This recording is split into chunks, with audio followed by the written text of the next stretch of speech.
प्रश्नावली 8.1 का दूसरा प्रश्न है। एक कंप्यूटर प्रयोगशाला में 6 विद्यार्थियों के लिए 3 कंप्यूटर होने चाहिए। ज्ञात कीजिए कि 24 विद्यार्थियों के लिए कितने कंप्यूटरों की आवश्यकता होगी। तो देखो 6 विद्यार्थियों के लिए दिया है। 6 विद्यार्थियों के लिए 6 विद्यार्थियों के लिए कितने कंप्यूटरों की आवश्यकता होनी चाहिए।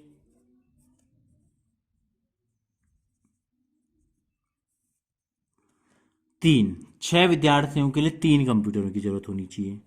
तो एक विद्यार्थी के लिए कितने कंप्यूटर की जरूरत पड़ेगी। 3 भागा 6। 3 के 6 बराबर भाग कर देंगे। 6 विद्यार्थी थे तो 3 को 6 बराबर भागों में बांट देंगे तो एक विद्यार्थी को कितने कंप्यूटर मिलेंगे। ठीक है, तो हमसे पूछा है इसलिए 24 विद्यार्थियों के लिए कितने कंप्यूटर की जरूरत पड़ेगी। इसलिए 24 विद्यार्थियों के लिए कंप्यूटर जो होगा, एक के लिए जितने कंप्यूटरों की जरूरत होती है उसको 24 से गुणा कर देते हैं। ठीक है, तो ये हो गया 6 का भाग 24 में जाता है। 6 कम 6, 6 चौको 24, 3 चौको 12। तो कितने कंप्यूटर की जरूरत पड़ी। तो एक तरीका तो हो गया आपका ये कि 24 विद्यार्थियों के लिए कितने कंप्यूटर की जरूरत पड़ेगी। 12 विद्यार्थियों, 12 कंप्यूटर। इसके अलावा एक तरीका मैं आपको और बताता हूं। देखो क्या होता है, हमको बताना क्या है, कितने कंप्यूटरों की आवश्यकता होगी। तो जो चीज हमको बतानी है उसको लिख देते हैं दाईं तरफ, और जो हमको दिया गया है वो हमको दिए गए हैं विद्यार्थी। ठीक हो गया। तो देखो 6 विद्यार्थियों के लिए कितने कंप्यूटर चाहिए। 3। हमसे पूछा है 24 विद्यार्थियों के लिए कितने कंप्यूटर चाहिए। माना x मान लेते हैं और हमेशा x की तरफ जो है तीर का चिन्ह बना देते हैं। ठीक है, अब हम देखते हैं कि इन दोनों में क्या संबंध है। देखो 6 विद्यार्थियों के लिए 3 कंप्यूटर चाहिए। अब 6 से बढ़कर विद्यार्थियों की संख्या 24 हो गई है, यानी कि यहाँ 24 मान बढ़ रहा है तो कंप्यूटर भी ज्यादा चाहिए। तो यहाँ x का मान भी 3 से बड़ा आएगा और यहाँ नीचे जो विद्यार्थी हैं ये भी 6 ऊपर वाले से बड़े हैं। तो दोनों में एक जैसा संबंध होता है इस प्रकार के सवालों में। ठीक है, तो क्या करते हैं, इसको इस प्रकार से लिख देते हैं x/3। पहले x/3 लिखते हैं, फिर बीच में बराबर लगाते हैं, फिर यहां लिख देते हैं जहां तीर का निशान है पहले 24/6। तो इसको हल करेंगे अगर हम, तो x बराबर आ जाएगा 24/6। तो ऐसे ही रहेगा, 3 बट्टे में था यहाँ गुणा में आ जाएगा। 3 6 चौको 24, 4 3 12। तो इस प्रकार से भी अगर हम करेंगे तो कितने कंप्यूटर आएंगे, 12 कंप्यूटर ही आएंगे। तो ये दो तरीके से, आपको जो तरीका ज्यादा अच्छा लगता है आप उस तरीके का प्रयोग कर सकते हैं। तीसरा प्रश्न है, राजस्थान की जनसंख्या 570 लाख है और उत्तर प्रदेश की जनसंख्या 1660 लाख दी गई है और दोनों राज्यों के क्षेत्रफल भी हमको दिए गए हैं। हमको पहले में बताना है इन दोनों राज्यों में प्रति वर्ग किलोमीटर कितने व्यक्ति हैं। प्रति वर्ग किलोमीटर का मतलब है कि 1 वर्ग किलोमीटर में कितने व्यक्ति हैं। तो देखो पहले तो जो चीज हमको दी गई है नोट कर लेते हैं। हमको दिया गया है राजस्थान की जनसंख्या। राजस्थान की जनसंख्या हमको दी गई है, कितनी है। राजस्थान की जनसंख्या है 570 लाख। ठीक है, और राजस्थान का जो क्षेत्रफल है ये भी हमको दिया गया है। ये हमको दिया गया 3 लाख वर्ग किलोमीटर। तो इसका मतलब ये है कि 3 लाख वर्ग किलोमीटर में 570 लाख व्यक्ति रहते हैं। हमको बताना है प्रति वर्ग किलोमीटर, यानी कि 1 वर्ग किलोमीटर में। तो इसको ऐसे लिखेंगे, देखो 3 लाख वर्ग किलोमीटर में व्यक्ति रहते हैं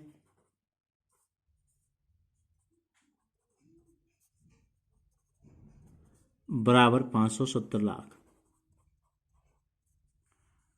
इसलिए 1 वर्ग किलोमीटर में व्यक्ति कितने रहेंगे या रहते हैं बराबर कितना हो जाएगा, 570 लाख। हमने क्या किया, 3 लाख को यहां ले आएंगे बट्टे में।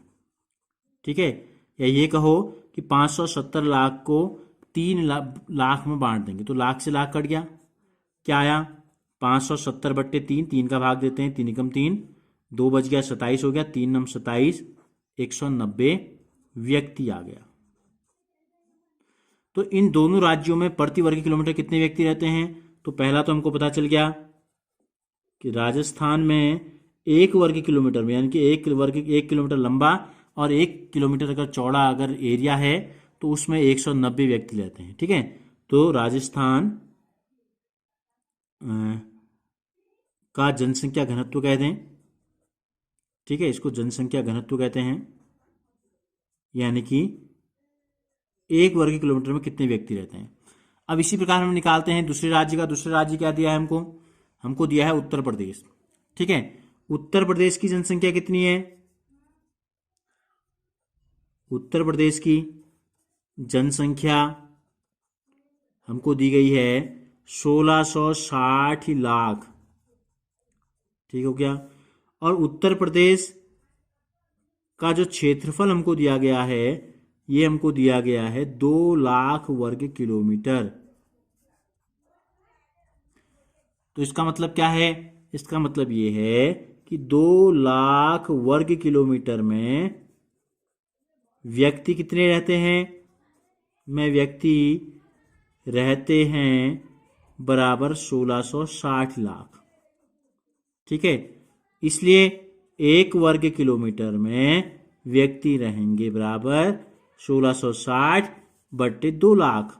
इतना लाख बट्टे 2 लाख, तो लाख से लाख कट गया, इसके 2 बराबर भाग कर देंगे तो ये हो जाएगा 2 अट्ठे 16 और 2 तीन 6 और बट्टे 0। तो यानी कि यहाँ जो है राजस्थान में रहते थे 190 व्यक्ति और उत्तर प्रदेश में, इसलिए उत्तर प्रदेश का जो जनसंख्या घनत्व है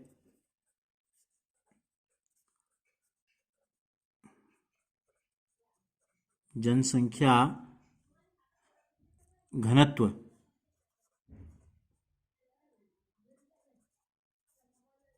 830 व्यक्ति। यानी कि यहाँ 1 किलोमीटर में 1 किलोमीटर लंबे और 1 किलोमीटर चौड़े अगर हम कहें तो उसमें 190 व्यक्ति रहते हैं और वहाँ उतनी ही जगहों में 830 व्यक्ति रहते हैं। तो नंबर 2 में हमसे पूछा है किस राज्य की जनसंख्या कम घनी है। तो देखो जहाँ 830 लोग रह रहे हैं उतनी ही जगहों में, तो वो यानी कि ज़्यादा घनी आबादी है, और जहाँ 190 लोग रह रहे हैं यानी कि वहाँ की आबादी कम घनी है। तो हम लिखेंगे कि राजस्थान राज्य की आबादी कम घनी है, कि जो आबादी है कम घनी है किसकी तुलना में?